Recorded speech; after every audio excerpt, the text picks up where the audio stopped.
Olá, meus queridos, não é? Porque nós estamos aqui falando com várias pessoas.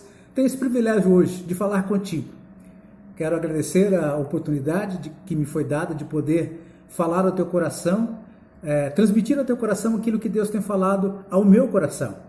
Nós temos vivido dias estranhos, dias difíceis, dias que na verdade a gente ainda não se acostumou. Eu, pelo menos, eu não me acostumei ainda com esse tempo estranho que nós estamos vivendo, de ficar a maior parte do tempo dentro de casa, confinado, por assim dizer, não é? E quando sai lá fora de casa tem que tomar todo um cuidado para não se contaminar com uma doença que está aí fora, ceifando vidas. É preocupante, não é verdade? Eu não sei o quanto você tem olhado para tudo isso, como que você tem, na verdade, diante de Deus, vivenciado essas coisas diferentes que têm acontecido com a humanidade. É interessante pensar que não está acontecendo só comigo e com você aqui na nossa cidade. É algo que está acontecendo a nível mundial, por isso se chama pandemia. Uma palavra que até pouco tempo a gente quase não ouvia, não é? Pandemia. Fala de uma doença, de um vírus que está aí fora, que tem ceifado vidas. Isso é muito preocupante. Pessoas estão perdendo a vida, estão morrendo por conta desse coronavírus, não é? Essa doença que está aí fora. Eu estava pensando qual é o valor da vida. O valor da vida para mim, o valor da vida para você, o quanto de fato essas coisas me fazem pensar sobre aquilo que é espiritual, sobre aquilo que é ou tem sido o meu relacionamento com Deus. Eu quero desafiar você a pensar um pouquinho. Daqui a pouco eu quero dar um texto da Palavra de Deus e nós vamos meditar nesse texto. Mas eu quero dizer para você como que tem sido o seu caminhar nesses últimos 2 meses, talvez até nos últimos anos da tua vida, como tem sido o teu relacionamento com Deus. Uma coisa interessante saber, a Palavra de Deus diz que nos últimos dias iriam vir tempos difíceis. E, de fato, nós estamos vivenciando tempos difíceis, tanto na área da saúde, tanto na questão econômica, e esta ainda vai piorar um pouco mais, pelo menos aqui em nosso país, no nosso caminhar. Ainda temos aí situações difíceis a serem vencidas. Muitas pessoas, por conta de uma economia que foi totalmente estremecida, as pessoas estão perdendo o seu trabalho ou diminuindo o seu salário, alguns empresários perdendo a sua empresa por conta de uma doença que está aí fora. Então você percebe que o negócio é realmente muito sério. Mas e você? O quanto que essa doença aí fora tem afetado a sua vida? O quanto que você tem pensado sobre o assunto? O quanto que isso mexeu com a sua mente? Nesses últimos tempos, né, esse mês e meio que estamos aí confinados em casa, a gente começa a refletir sobre muitas coisas. Uma das coisas que a gente acaba refletindo é sobre as prioridades da vida. O que é importante para você? O que é importante para mim? Quais coisas que precisam ocupar os primeiros lugares da vida? Bom, uma das coisas que já tem sido falado bastante, inclusive este mês de maio, estamos terminando o mês de maio, é o mês da família. A família é muito importante. Há uma preocupação, não é?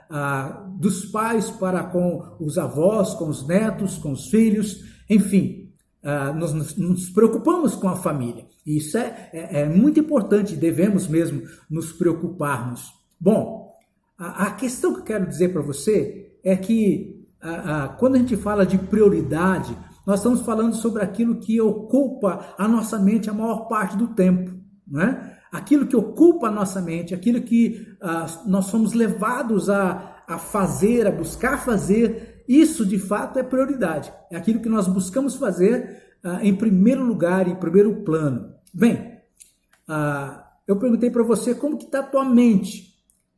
E a minha pergunta é como está a tua mente em relação a Deus, não é? Como é que você está vivendo diante dele? Nas suas reflexões diárias, naquilo que você tem ouvido falar, em que lugar Deus está? Como que ele caminha contigo e como que você caminha com ele? não é? Isso é muito importante, porque nessa reflexão toda que é feita nesse momento em que nós estamos mais aqui parados dentro de casa, pelo menos uma boa parte tem feito isso, né? Uma grande parte também está trabalhando normal no seu dia a dia, mas tem uma parte que está dentro de casa, e essas pessoas têm a oportunidade de ter uma reflexão maior sobre a presença de Deus na sua vida. Bom, eu tenho pensado bastante sobre isso, e uma das coisas que eu tenho pensado é sobre o que eu estou fazendo para que a minha vida nesse tempo estranho que estamos vivendo como humanidade, o que eu tenho feito para que a minha vida de alguma forma beneficie a vida do outro, o que eu posso fazer com a minha vida para que de alguma maneira eu seja bênção na vida do outro, e que a obra de Deus continue sendo feita em mim e através de mim. E eu quero agora colocar diante de você um texto da palavra de Deus, que o Senhor, ao longo dos anos, ele tem falado ao meu coração. É um texto que eu gosto muito, porque me faz refletir sobre isso, sobre como é que eu estou vivendo diante de Deus, o que eu tenho feito, como Deus tem sido importante ou não na minha vida, o quanto que Ele é prioritário ou não, a obra dele é prioritária ou não na minha vida. Bem, o texto se encontra em 1 Coríntios capítulo 15, versículo 58. Diz assim a palavra de Deus: portanto, meus amados irmãos, sede firmes e inabaláveis, sempre abundantes na obra do Senhor, sabendo que no Senhor o vosso trabalho não é em vão. Esse é o texto, 1 Coríntios capítulo 15, versículo 58. O apóstolo Paulo, aqui, quando ele escreve esse versículo, ele inicia esse verso dizendo: portanto, meus amados irmãos. Esse portanto, ele tem a ver com o texto anterior, aquilo que vem antes desse verso que nós acabamos de ler. O que está falando nos textos anteriores, nos versículos anteriores, é que eu e você temos a bênção, o privilégio da ressurreição. Ou seja, aquele que está em Cristo, aquele que creu em Cristo Jesus como Senhor da vida, ele tem o privilégio de que, uma vez que nós deixamos este mundo, o Senhor Jesus, ele nos ressuscitará. Ele fará com que eu e você tenhamos vida novamente, e essa é a vida eterna que nós falamos lá no início da nossa meditação. Ele nos dará, ou já nos tem dado, a vida eterna nele mesmo. A palavra de Deus diz que ele morreu, ele viveu, morreu e ressuscitou. E porque ele viveu, morreu e ressuscitou, ele pode nos dar vida também. Então, portanto, quer dizer, por causa desta vida espiritual, essa vida eterna que eu e você temos, o apóstolo Paulo diz: portanto, meus amados, sede firmes. Então, a minha palavra para você, minha consideração contigo agora, a primeira consideração que eu quero ter contigo é o quanto você pensar o quanto você está firme em Deus. Aqui diz: portanto, meus amados irmãos, sede firmes. Mas o que significaria esse ser firme? Ser firme em quê? No quê? Bom, a palavra de Deus, ao longo dos anos, tem me levado a adquirir algumas convicções. A convicção é aquilo que eu acredito dentro da palavra de Deus. Convicção a respeito de santidade. Então, a palavra de Deus diz que eu devo ser santo como Deus é santo. E isso, eu tenho que ter convicção disso. Se eu tenho convicção de que eu preciso ser santo assim como Deus é santo, eu tenho que viver em santidade, buscar viver em santidade. Santidade quer dizer separado do mundo para Deus. Bom, é uma convicção que eu tenho, que eu preciso viver separado do mundo, mas para Deus. Eu preciso ter convicção a respeito do amor para com o meu próximo. A palavra diz que eu devo amar ao próximo como eu amo a mim mesmo. Como é que eu amo? Bom, só falar que amo não adianta. Eu amo agindo, eu amo fazendo alguma coisa pelo meu próximo, seja qual for a necessidade que ele tem. Então, eu preciso de ter firmeza nas minhas convicções. E as minhas convicções me levam a pensar na santidade, me levam a pensar no amor, me levam a pensar no perdão, eu preciso perdoar assim como Deus em Cristo me perdoou, eu preciso lidar com essas coisas, eu tenho que ser firme naquilo que Deus fala para mim a respeito desses princípios de vida, convicções, firmados em convicções, eu preciso ser firme em convicções dadas por Deus a mim através da sua palavra.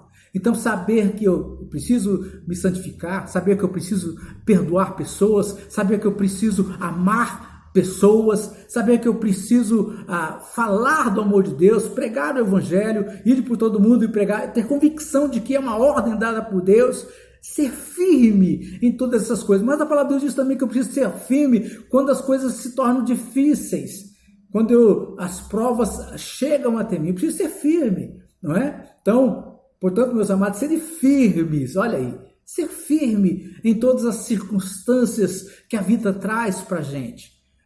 Ser firme quer dizer alguém que olha para Deus e que, apesar de todas as lutas, de todas as dificuldades, permanece ali, né? Firmado em Deus, crendo que tudo que a pessoa precisa, tudo que eu preciso, tudo que você precisa, está nele.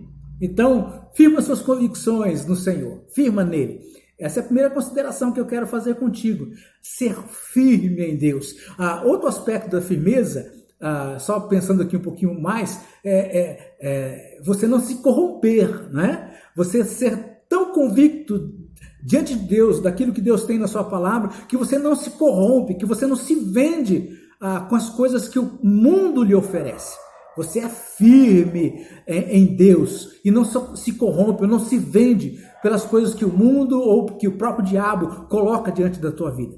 Isso é importante, não é? Então, portanto, meu amado, seja firme, ok? Desejo muito que você viva essa firmeza em Deus. Mas aí diz que é interessante, porque a firmeza diz, seja firmes inabaláveis. Eita, que palavra! Ser firme já é algo tremendo, mas aqui está dizendo ser inabalável.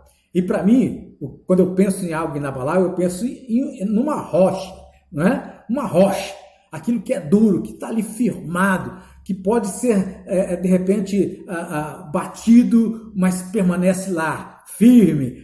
E olha, eu e você, nós vamos ser batidos pela vida, não é? Os vendavais da vida vão chegar para você e para mim. Na minha vida já chegou muitas vezes. Eu já fui muitas vezes batido pelos ventos de tal forma que eu achei que eu não ia suportar. Mas a palavra de Deus diz que eu devo ser firme, e aqui diz também inabalável. Tem uma tradução que diz ser sempre constante. Bom, ser inabalável, a única forma para que eu e você a gente consiga viver isso é olhando para o Senhor. É crendo que Ele está no controle de todas as coisas. Seja nos dias bons, seja nos dias maus, nos dias ruins, Ele está lá, presente com a gente. E é isso que vai fazer com que a gente permaneça inabalável. Não, ser inabalável diz para mim, fala para mim que não é porque eu sou filho de Deus que as coisas não vão acontecer de ruim comigo. Pelo contrário, vão acontecer assim, como acontece comigo, como qualquer outra pessoa, mas ser inabalável essas coisas não vão me abalar ou tirar-me daquilo que eu creio. Essas coisas não vão tirar-me da presença de Deus. Eu vou permanecer lá, no lugar onde eu sei que em Deus, Deus não se abala com nada, Ele é Deus.